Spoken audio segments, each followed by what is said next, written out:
Welcome to the Kidmin Huddle with Amber Pike, where children's ministry leaders get equipped, encouraged, and empowered to disciple with intentionality, growing God's kingdom one child at a time. Welcome back to the Kidmin Huddle. How often do you have volunteer training meetings? Or maybe a better question would be, why do you have volunteer meetings? Well, they are important. You might struggle to get people to come to these meetings. This might be the first time that you even thought of, hey, I should have a meeting. But they are super important because, one, you are not doing ministry all by yourself. You have people, whether it's one person or a lot of people, you have a team, and your team needs to be well prepared to fulfill the mission, the ministry, to know all of the things that they need to know. So volunteer meetings are super duper duper important. If you have not had a volunteer meeting yet, I encourage you to plan one. Several podcasts ago, I did one all about what I would plan for a first-time volunteer meeting. Go check out that podcast. I'll drop the link in the show notes. But you need to do a volunteer meeting. There's a lot of stuff that you need to cover on a regular basis. And I think yearly, there needs to be at least one in-person yearly meeting so that you can cover these things.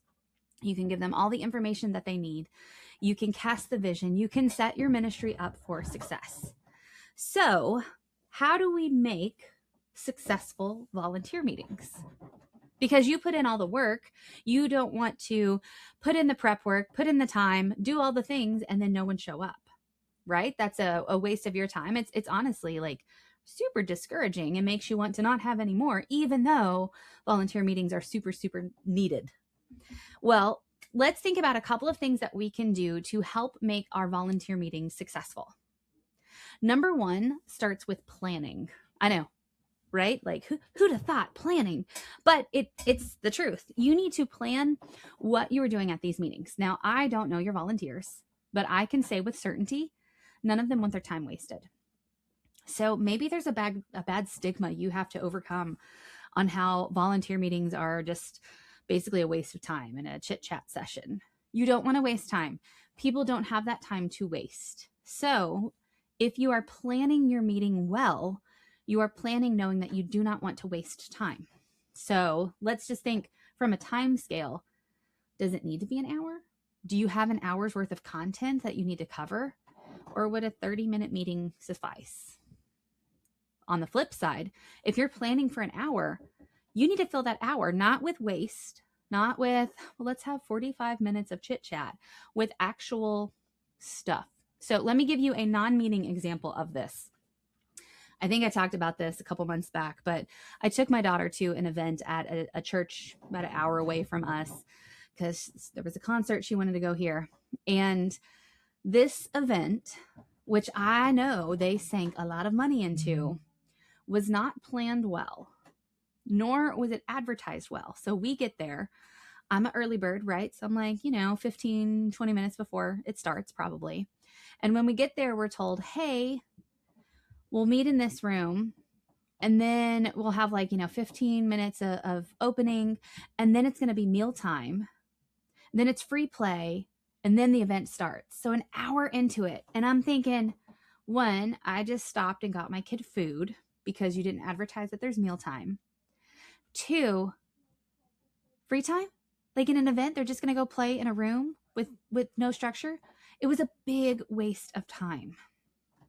It left, honestly, kind of a bad taste in my mouth for this event. And the Kidmin leader and me was sitting in my head thinking all the things that they should have done differently. But put this in a meeting context. Have you ever sat in a meeting that was a big old waste of your time? This could have been an email. Don't waste people's time. Have your meeting planned. So think, what information needs to be covered in this meeting?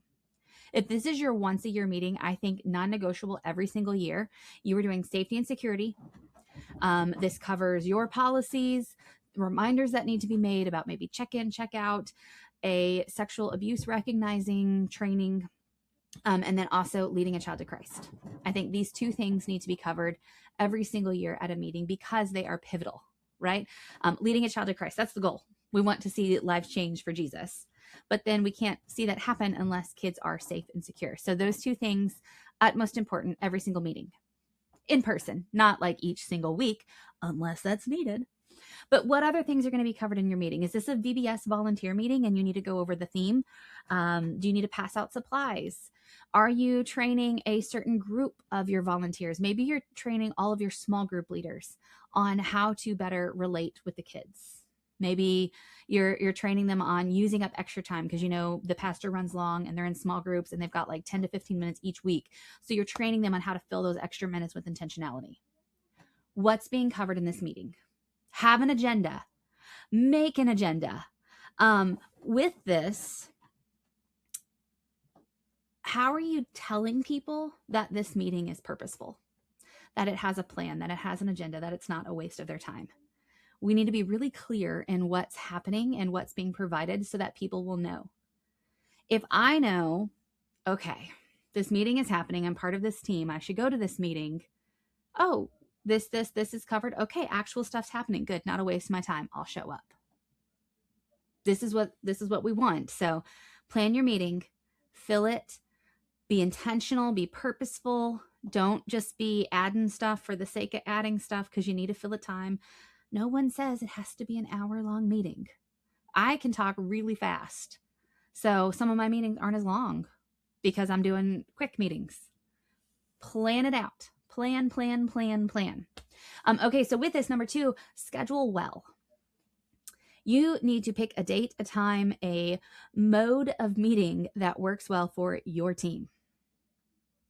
And this can be really complicated depending on how big your team is. And like with anything, I think you kind of need to have options.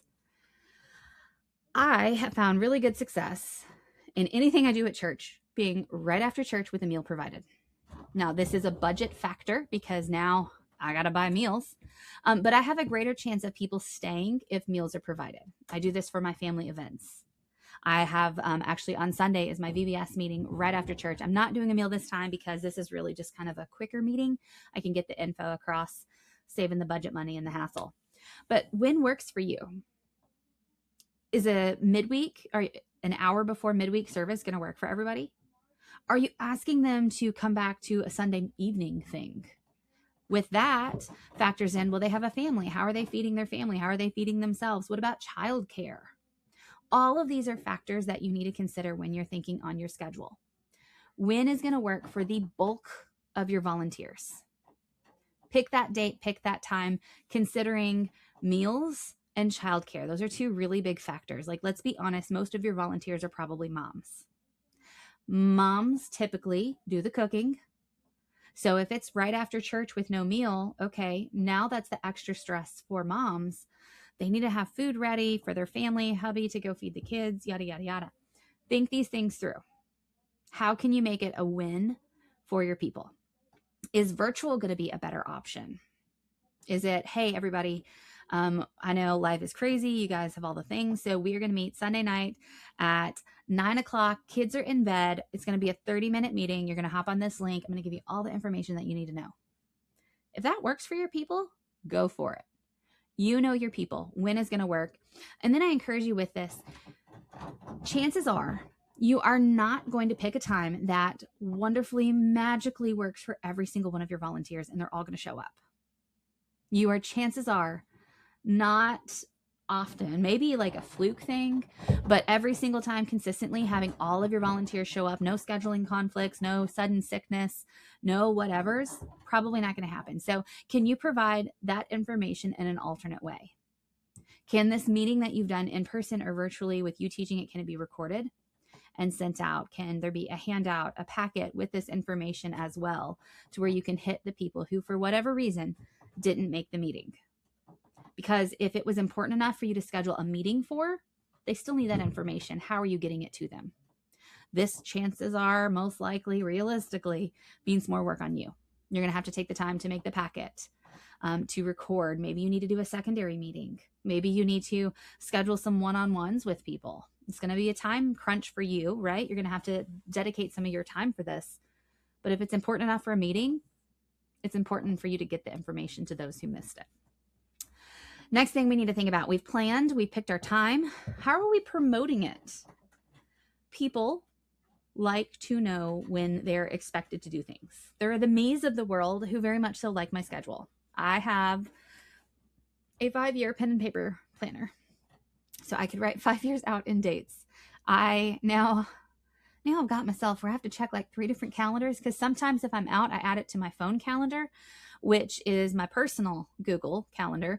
But then all of my work stuff is on my work Google calendar. And then I got my pen and paper one at home, and occasionally I make a boo-boo and I miss something. But I like to have a plan. I like to know well in advance when things are expected of me.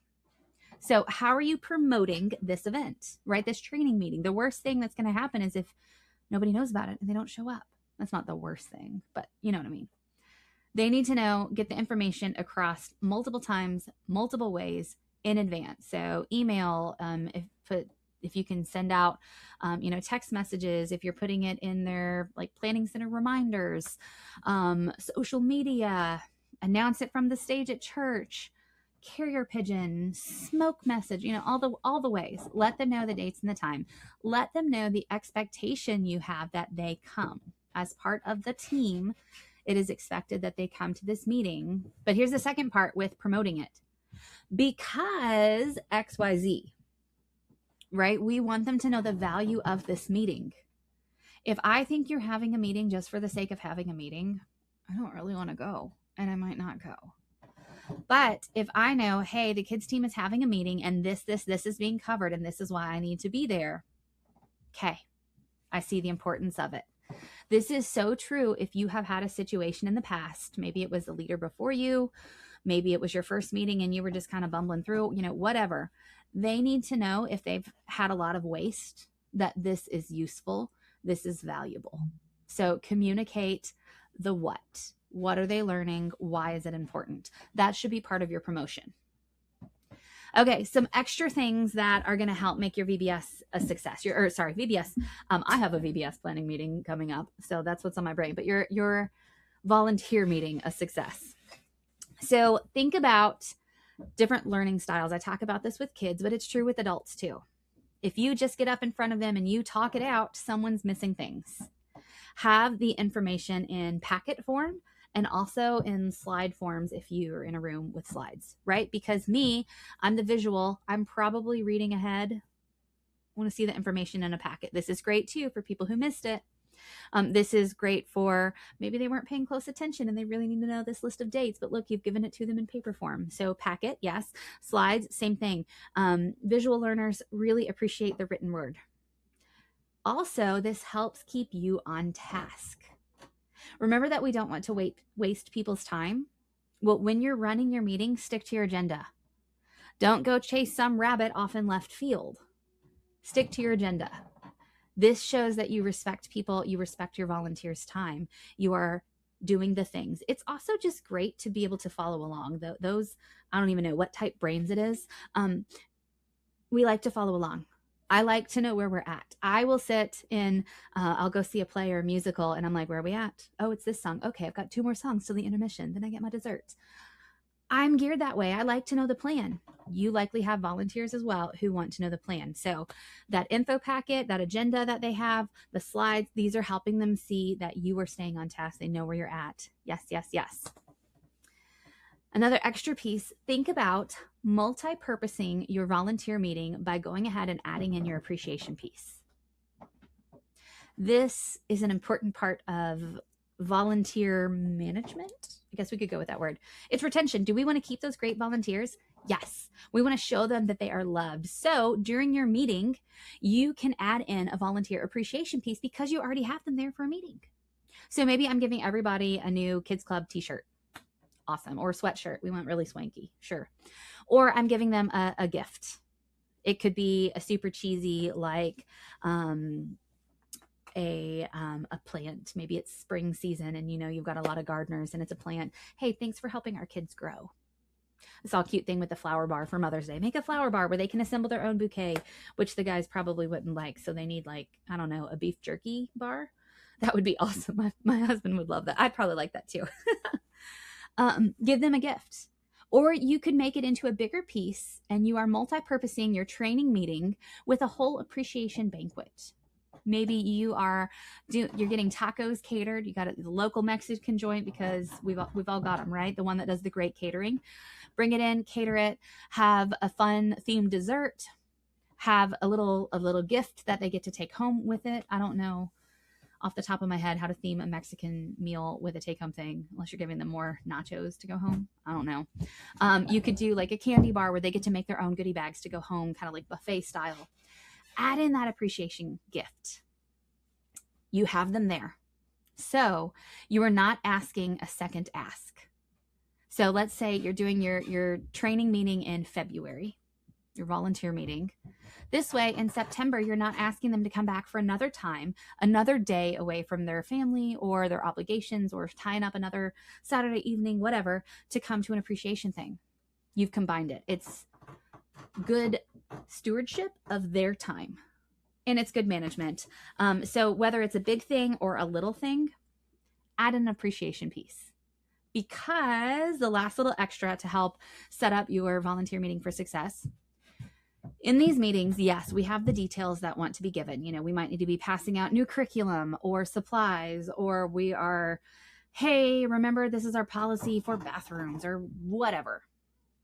We also want to be vision casting and encouraging them. What your volunteers are doing each and every week matters. You guys have heard me, hopefully. If this is your first time listening to my podcast, you haven't, but you will. If you've listened to it before, I end every episode with what you do matters, because what you do matters. We are doing kingdom work. Do your volunteers know that? Do they know how important they are to the kingdom? How important they are to your church, to the kids and families that they serve, to you? Do they know that those struggles are worth it? That those Sundays with that one kid who is driving them bonkers matter? You might have volunteers who are burning out or on the verge of quitting.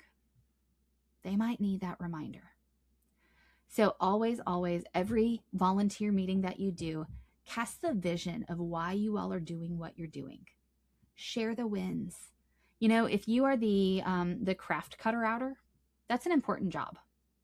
But you might not see those light bulb moments that sometimes make it all worth it. If you are the room cleaner, maybe you are blessed to have someone who just cleans the rooms, stocks your resource room, all of that. They might not hear the wins. No matter where you serve, you might miss some of them. So share some of those wins that say, hey, this is the work that we're doing. Be your team's biggest cheerleader. Encourage them, remind them of the importance of serving on your team. So I hope this helps as you are thinking about volunteer meetings. They are so important, my friends. There is so much information that we need to get across to our team, both from the logistical to the encouragement to the practical to the we want you to do better, because we're always looking to do better. Guys, we have such an awesome privilege to serve God, to serve the kingdom by pouring into these boys and girls. We want it to be a win each and every Sunday, but we need to make sure that our team is set up for success. We want to train them well, lead them well, be their biggest cheerleader and encourager, reminding them of the importance of it. So volunteer meetings, they're not necessarily fun. You should totally make it fun, though. Make it exciting so people want to be there, but they are so needed. And just like you are going to encourage your team, I want you to remember what you do, Kidmin Leader,